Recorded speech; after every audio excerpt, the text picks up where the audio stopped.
നബി സല്ലല്ലാഹു അലൈഹി വസല്ലമ ഖുർആൻ ഓതി ആ സമൂഹത്തെ ശുദ്ധീകരിച്ചു. ഖുർആനിന്റെ വചനങ്ങൾ ഉമർ ഇബ്നു ഖത്താബ് റളിയല്ലാഹു എങ്ങനെ മാറി? ചരിത്രം പഠിക്കേണ്ടതല്ലേ? അദ്ദേഹത്തെ മാറ്റിയ പ്രമാണം മൊയ്തീൻ മാലയല്ല, മഞ്ഞക്കുളം മാലയല്ല, മാലപ്പാട്ടുകളല്ല, ബുർദ ബൂസിരിയല്ല, അള്ളാഹുവിന്റെ കലാമാണ് ഉമർ ഇബ്നു ഖത്താബ് റളിയല്ലാഹു മാറ്റിയത്. അല്ലേ? നിങ്ങൾ ചിന്തിച്ചു നോക്കൂ.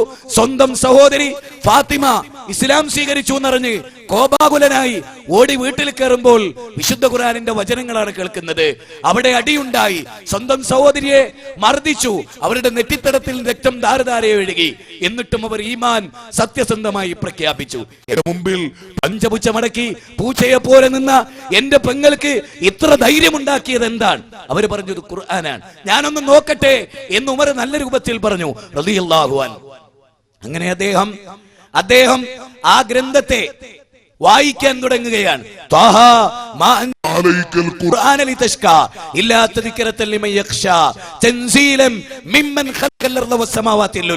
നോക്കൂ, ആദ്യമായ വചനം. ഈ ഖുർആൻ നിങ്ങളെ ബുദ്ധിമുട്ടിക്കാനുള്ളതല്ല, നിങ്ങൾക്ക് എളുപ്പം നൽകാനുള്ളതാണ് ഈ ഗ്രന്ഥം. വിശുദ്ധ ഖുർആനിലെ 20-ാം അധ്യായം 1 മുതൽ 6 വരെയുള്ള വചനം. തൻസീലം മിമ്മൻ ഖലഖൽ അർള വസ്സമാവാതിൽ. ആകാശഭൂമികളെ സൃഷ്ടിച്ച സൃഷ്ടാവാണ് ഈ ഗ്രന്ഥം എഴുതിയത്, മുഹമ്മദിന്റെ രചനയല്ല. ആ ഗ്രന്ഥം ഉമർ ഇബ്നു ഖത്താബ് റളിയല്ലാഹു അൻഹു വിപ്ലവം ഉണ്ടാക്കി. എന്നിട്ടോ ഊരിപ്പിടിച്ച വാളുമായി ഏതൊരു പ്രവാചകനെ കൊല്ലാനാണോ അദ്ദേഹം ഇറങ്ങിത്തിരിച്ചത്, ആ പ്രവാചകൻ മരിച്ചു എന്നത് സഹിക്കാനാവാത്ത സങ്കടമുണ്ടാക്കി ഉമറില്. അത്രത്തോളം ഉമറിനെ ആ ഗ്രന്ഥം മാറ്റി. ആ ഖുർആൻ ഇന്നും നമ്മുടെ കൈകളിലുണ്ട്. വള്ളിക്ക് പുള്ളിക്ക് വ്യത്യാസമില്ലാതെ ആ ഗ്രന്ഥം നമ്മുടെ കൈകളിലുണ്ട്. മദ്യപാനത്തിനെതിരെ ആയത്തിറങ്ങിയപ്പോ പൂർണ്ണമായി മദ്യം ഉപേക്ഷിച്ച് കള്ളിന്റെ ചഷകങ്ങൾ തല്ലി അറബ് ജനതയെ പരിവർത്തിപ്പിച്ച ആ ഗ്രന്ഥം ഇന്നും നമ്മുടെ കൈകളിലുണ്ട്. നമുക്ക് എന്ത് സംഭവിക്കുന്നു എന്നത് ഗൗരവമായി ആലോചിക്കേണ്ടതാണ്, വളരെ ഗൗരവമായി ആലോചിക്കേണ്ടതാണ്. ഈ വിഷയം മനസ്സിലാക്കണം. ഖുർആൻ ആർക്കുള്ള ഗ്രന്ഥമാണ്? മുസ്ലിം സമുദായം അമുസ്ലിങ്ങൾക്ക് ഖുർആൻ കൊടുക്കാറുണ്ടോ? അവരത് വായിക്കാറുണ്ടോ? അവരത് മനസ്സിലാക്കാറുണ്ടോ? ലോകത്തിന്റെ സൃഷ്ടാവ്, പ്രപഞ്ചത്തിന്റെ നാഥൻ മാനവരാശിക്കാകമാനമായി അവതരിപ്പിച്ച ഒരു ഗ്രന്ഥമാണ് വിശുദ്ധ ഖുർആൻ. അലിഫ് ലാം റാ കിതാബൻ അൻസൽനാഹു ഇലൈക ലിതുഖ്രിജൻ നാസ മിനൽ ളുലുമാതി ഇലൻ നൂർ. അലിഫ് ലാം റാ കിതാബൻ അൻസൽനാഹു ഇലൈക ലിതുഖ്രിജൻ നാസ മിനൽ ളുലുമാതി ഇലൻ നൂർ. മാനവരാശിക്ക് മാർഗദർശനമായ ഒരു ഗ്രന്ഥം. അട്ടോ മാനവരാശിക്ക്, മനുഷ്യരെ എന്നാണ് ഖുർആൻ അവിടെ വിളിച്ചിട്ടുള്ളത്. ഖുർആൻ ആരുടെ ഗ്രന്ഥമാണ്? മാനവരാശിയുടെ ഗ്രന്ഥമാണ്. ആരവതരിപ്പിച്ച ഗ്രന്ഥമാണ്? മാനവരാശിയുടെ സൃഷ്ടാവ് അവതരിപ്പിച്ച ഗ്രന്ഥമാണ്. ആരിലൂടെ അവതരിപ്പിച്ച ഗ്രന്ഥമാണ്? മാനവരുടെ പ്രവാചകനിലൂടെ അവതരിപ്പിച്ച ഗ്രന്ഥമാണ്. ഏത് മതത്തിന്റെ ഗ്രന്ഥമാണ്? മാനവതയുടെ മതത്തിന്റെ ഗ്രന്ഥമാണ്. ആ ഖുർആൻ അലിഫ് ലാം റാ കിതാബൻ അൻസൽനാഹു ഇലൈക ലിതുഖ്രിജൻ നാസ മിനൽ ളുലുമാതി ഇലൻ നൂർ. മാനവരാശിക്കാകമാനം മാർഗദർശനമായി അവതരിപ്പിച്ച ഒരു ഗ്രന്ഥം, അതാകുന്നു വിശുദ്ധ ഖുർആൻ. നാം ഓർക്കേണ്ട വളരെ പ്രധാനമായ കാര്യമാണ്. ഖുർആനിലെ 14-ാം അധ്യായം 1-ാമത്തെ വചനമാണ്.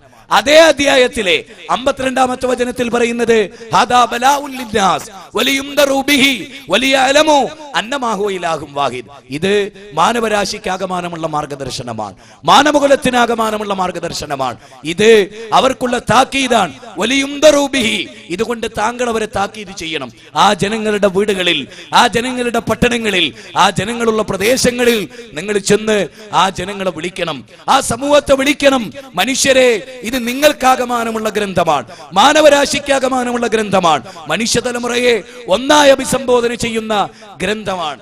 ഇത് ലിതുഖ്രിജൻ നാസ മിനൽ ളുലുമാതി ഇലൻ നൂർ, മനുഷ്യനെ ഇരുട്ടിൽ നിന്ന് വെളിച്ചത്തിലേക്ക് നയിക്കുന്ന ഗ്രന്ഥം. യാ അയ്യുഹന്നാസ് ഖദ് ജാഅതുകും മൗഇലത്തും മിർ റബ്ബിക്കും വശിഫാഉൽ ലിമാ ഫിസ് സുദൂർ. 10-ാം അധ്യായം സൂറത്ത് യൂനുസ് 57-ാമത്തെ വചനമാണ്. ഈ ഗ്രന്ഥം മാനവരാശിക്കുള്ള ഉപദേശമാണ്. അപ്പൊ ഈ നാട്ടിലെ 104 കോടി മനുഷ്യർക്കുമുള്ള ഗ്രന്ഥമാണ് ഖുർആൻ. കാരണം ഖുർആനിൽ എവിടെയെങ്കിലും മനുഷ്യവിരുദ്ധമായ ഒരു പരാമർശം പോലും ഇല്ല എന്നത് ഗൗരവമായി പഠിക്കേണ്ടതാണ്.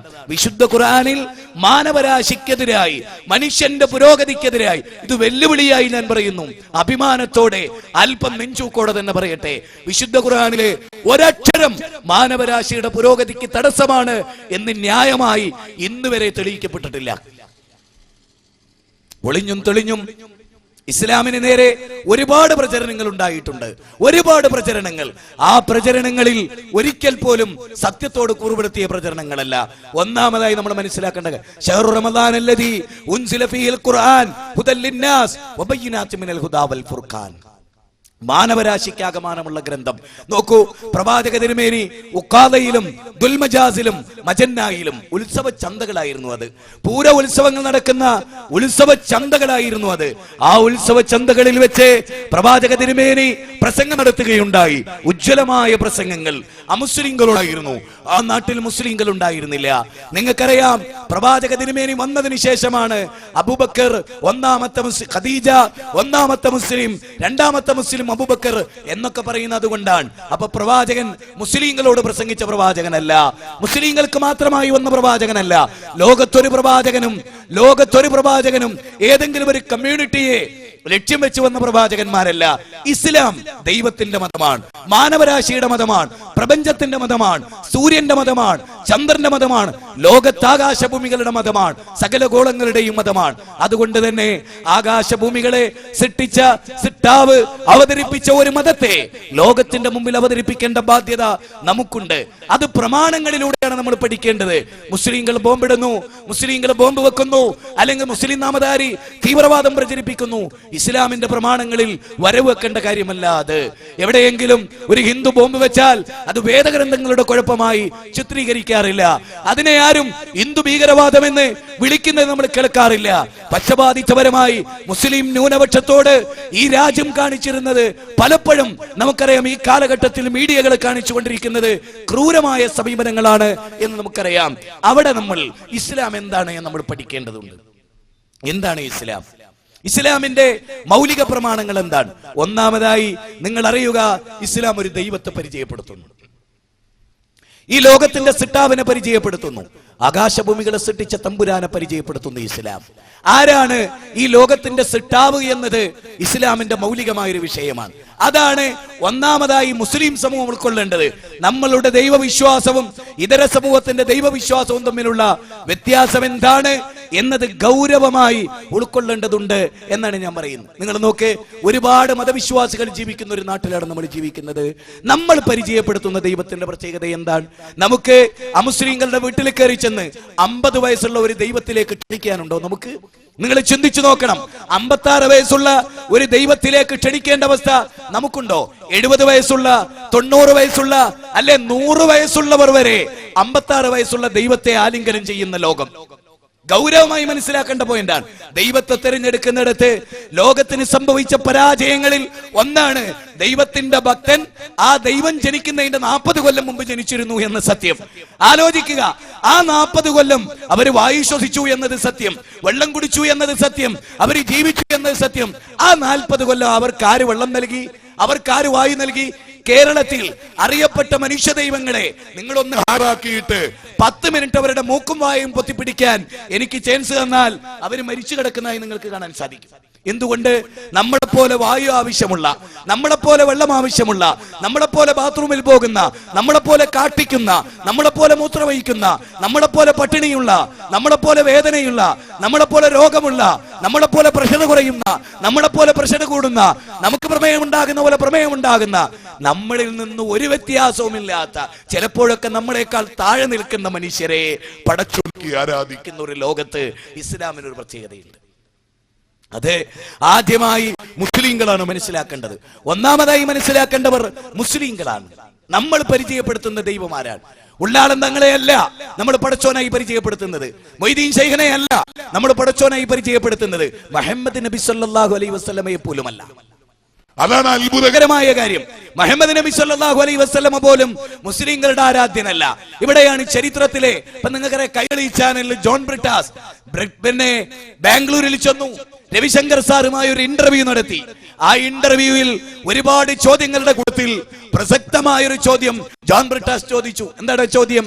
അങ്ങയെ ഗുരുജി എന്നാണോ വിളിക്കേണ്ടത്, സ്വാമിജി എന്നാണോ വിളിക്കേണ്ടത് ദൈവം എന്നാണോ വിളിക്കേണ്ടത്? അങ്ങക്ക് എന്തു പറയാനുണ്ട് എന്ന ചോദ്യം. അതിന് അദ്ദേഹത്തിന്റെ മറുപടി സമർത്ഥമായിരുന്നു. അങ്ങനെ എന്നെ എന്തു വിളിക്കണമെന്നത് അതിനുള്ള അവകാശം ഞാൻ ജനങ്ങൾക്ക് വിട്ടുകൊടുക്കുകയാണ്. അവർക്ക് എന്നെ സ്വാമിജി എന്ന് വിളിക്കാം, അവർക്ക് എന്നെ ദൈവം എന്ന് വിളിക്കാം. അഹങ്കാരം നോക്കൂ നിങ്ങൾ. ദൈവത്തിന്റെ വായു ശ്വസിച്ച്, ദൈവത്തിന്റെ വെള്ളം കുടിച്ച്, ദൈവം കൊടുത്ത കണ്ണുകൊണ്ട് കണ്ട്, ദൈവം കൊടുത്ത സ്വരത്തോട് സംസാരിച്ച്, ദൈവം കൊടുത്ത ചിന്ത കൊണ്ട് ജീവിച്ച് ഒരു മനുഷ്യൻ എന്നെ ദൈവം എന്ന് വിളിച്ചോ